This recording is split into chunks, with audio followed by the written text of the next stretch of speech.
আগামী লোকসভা নির্বাচনকে সামনে রেখে 100 দিনের কাজের বকেয়া পাওনা টাকা কেন্দ্র সরকার না দেওয়ার প্রতিবাদ জানিয়ে রাজ্যের সরকার তথা মাননীয় মুখ্যমন্ত্রী মমতা বন্দ্যোপাধ্যায় বাজেট অধিবেশনে রাজ্যের প্রত্যেকটি শ্রমিকদের 100 দিনের কাজের বকেয়া পাওনা টাকা রাজ্য সরকার দিয়ে দেবে বলে যে ঘোষণা করেছেন এবং রাজ্য তৃণমূল কংগ্রেসের একটি নতুন ঘোষণা কর্মসূচি অনুযায়ী মন্তেশ্বর ব্লক তৃণমূল কংগ্রেসের পক্ষ থেকে রবিবার মন্তেশ্বর ব্লকের বিভিন্ন অঞ্চলের সঙ্গে মন্তেশ্বর অঞ্চল তৃণমূল কংগ্রেসের পক্ষ থেকে মন্তেশ্বর পঞ্চায়েত অফিসের সামনে একটি শিবির বা ক্যাম্প অনুষ্ঠিত হয়।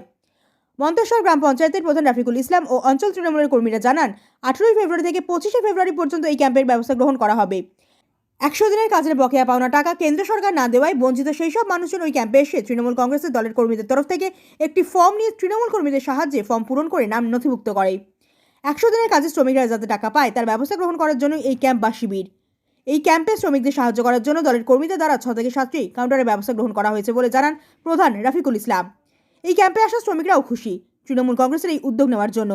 ক্যাম্পে বা শিবিরে থাকা মন্তেশ্বর ব্লক তৃণমূল কংগ্রেসের এক নেতা সব্যসাচী চক্রবর্তী ও 100 দিনের কাজের বকেয়া পাওনা শ্রমিকরা আমাদের কি জানালেন দেখুন।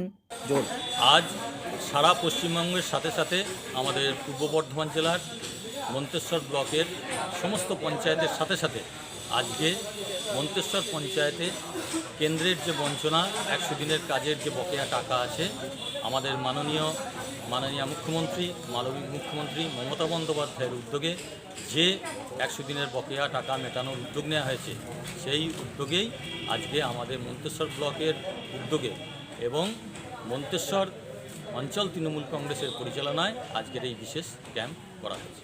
কোথায় হচ্ছে ক্যাম্পটা হচ্ছে মন্তেশ্বর পঞ্চায়েতের সন্নিকট। কোন পক্ষ থেকে হচ্ছে? মন্তেশ্বর ব্লক তৃণমূল কংগ্রেসের উদ্যোগে এবং মন্তেশ্বর অঞ্চল তৃণমূল কংগ্রেসের পরিচালনা। এই ক্যাম্পে মানুষ কি কি পরিষেবা পাচ্ছে? এই ক্যাম্পে 100 দিনের যে কাজের টাকা আমাদের মোদী সরকার কেন্দ্র সরকার যেভাবে মানুষকে জোর করে আটকে রেখে দিয়েছেন, মানুষকে যে বঞ্চনা করছেন তার প্রতিবাদে আমাদের মাননীয় নেত্রী যে টাকা রাজ্যের নিজস্ব উদ্যোগে এই টাকা মেটানোর উদ্যোগ নিয়েছেন এবং তারই উদ্যোগে মানুষের যে বকেয়া আছে তাদের যে পরিমাণ সেই পরিমাণ এখানে জানাচ্ছেন জব কার্ড, ব্যাঙ্ক অ্যাকাউন্ট, আধার কার্ড এইসব তথ্য দিয়ে জমা নেওয়া মানে ফর্ম ফিল আপ করানো হয়েছে। ফর্ম ফিল আপ করা নাম নথিভুক্তকরণ।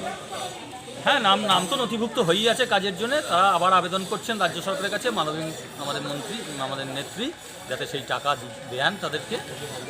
এই টাকা কতদিনের মধ্যে পাবে? আমাদের নেত্রী আগেই ঘোষণা করে দিয়েছেন, বিধানসভায় ঘোষণা করেছেন 1 মার্চ থেকে এই টাকা প্রত্যেকের অ্যাকাউন্টে ঢুকতে শুরু হবে। মানুষ এই টাকা পেয়ে কতটা খুশি হবে? মানুষ দীর্ঘ 2-3 বছর ধরে এই টাকা বকেয়া আছে, কেন্দ্র সরকার জোর করে আটকে রেখেছে। আমাদের নেত্রী বহুবার ধর্ণা দিয়েছেন, দিল্লিতে গেছেন, বারবার চিঠি করেছেন, কিন্তু নানান অজুহাতে এই টাকা আটকে রেখেছেন এবং আমরা দেখেছেন যে আগে রিপোর্টেও দেখা গেছে যে সমস্ত ইউসি দেয়া হয়নি বলে আটকে রেখেছিলেন সেগুলো ইউসি যথাসময়ে দেয়া সত্ত্বেও জোরপূর্বক সেই টাকা আটকে রেখেছেন। মানুষের মধ্যে খুশির হাওয়া এবং এখানেও আজকে মানুষ দলে দলে আসছেন, জমা করছেন, আমাদের কর্মীরা সকলে সাহায্য করছেন। এটা মানুষের উৎসাহ এবং ভিড় রয়েছে, মানুষের প্রচুর উৎসাহ এবং ভিড় এবং এটাকে বলি আমাদের এই যে সমস্ত মন্তেশ্বর ব্লকের প্রত্যেকটা জায়গায় আমাদের যোগ্য দক্ষ নেতৃত্ব আহমেদ হোসেন শেখ প্রত্যেকটা অঞ্চলে ঘুরিয়েছেন। মন্তেশ্বরেও কালকে সন্ধ্যাবেলায় এসেছিলেন, তার তীক্ষ্ণ নজরদারিতে এই পুরো অনুষ্ঠানটা চলছে।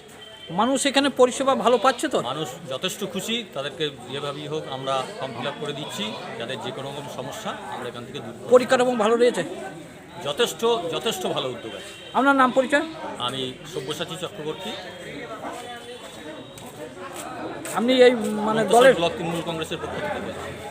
আচ্ছা, কতগুলো কাউন্টার খোলা হয়েছে মানুষকে পরিষেবা দেওয়ার জন্য? এখানে আমাদের অন্তত 6-7টা কাউন্টার রয়েছে যেখান থেকে আমরা ফর্ম ফিল আপ করে দিচ্ছি এবং এখানে একটা কম্পিউটার নিয়ে সেই তথ্য জমা নেওয়া হচ্ছে এবং সঙ্গে সঙ্গে নথিভুক্তকরণ করা হচ্ছে এবং আমাদের রাজ্যের তৎক্ষণাৎ পাঠিয়ে দেয়। কোথায় এসেছেন? আমি গ্রাম পঞ্চায়েতে শ্রী মনসার গ্রাম পঞ্চায়েতে। এখানে কি হচ্ছে? এখানে মা মাটির মানুষ ক্যাম্প বসিয়েছে 100 দিনের টাকার জন্য। টাকার জন্য? হ্যাঁ। আপনি 100 দিনের কাজের শ্রমিক? হ্যাঁ, শ্রমিক। কত বছর আগে কাজ করেছেন? 2.5 বছর আগে। দিয়ে টাকা পান নাই? না। টাকা কে দেন নাই? কেন্দ্র সরকার দেয়নি, বঞ্চিত করেছে বাংলাকে। দিয়ে সেই জন্য আজকে এই টাকা পাওয়ার জন্য ক্যাম্প হয়েছে? হ্যাঁ। তা আপনি এই টাকা পাবেন মনে হচ্ছে? মনে হচ্ছে আমরা মা মাটির মানুষ যেখানে কথা দেয় সে জাত দেয়। তা আপনি ফর্ম ফিল আপ করলেন? হ্যাঁ, করেছি। ফর্ম ফিল আপ কারা করাচ্ছে? হ্যাঁ? কারা করাচ্ছে? পার্টির লোকে, কোন পার্টি? যারা কর্মী, পঞ্চায়েতের প্রধান আছে, কোন party? Trinamool party, Trinamool party. মা মাটির মানুষের পার্টি। তা এর জন্য আপনি কতটা খুশি হলেন? বহু খুশি হয়েছি, আমরা গ্রামবাসীও খুশি হয়েছি। কি কারণে? কারণে আমরা কাজ করেছি, পরিশ্রম করেছি, টাকা পাচ্ছি। আজকে কেন্দ্র সরকার বঞ্চিত করেছে আমাদের, হ্যাঁ, 2.5 বছর ধরে। আজকে মা মাটির কথা দিয়েছে যে ক্যাম্প বসবে, ফর্ম ফিল আপ করো, অরিজিনাল যদি হয় টাকা পাবে, নইলে পাবে না। কি নাম আপনার? আমার নাম আশিস ঘরুই, বাড়ি? বাড়ি মন্তেশ্বর। মানুষের ভিড় রয়েছে? হ্যাঁ রয়েছে, পরিকাঠামো ভালো রয়েছে? হ্যাঁ খুব সুন্দর পরিকাঠামো। এর জন্য আপনারা উৎসাহিত? হ্যাঁ, ফর্ম ফিল আপ করার জন্য পার্টির লোক। মন্তেশ্বর থেকে জ্যোতির্ময় মণ্ডলের রিপোর্ট, সুন্দর বাংলা নিউজ।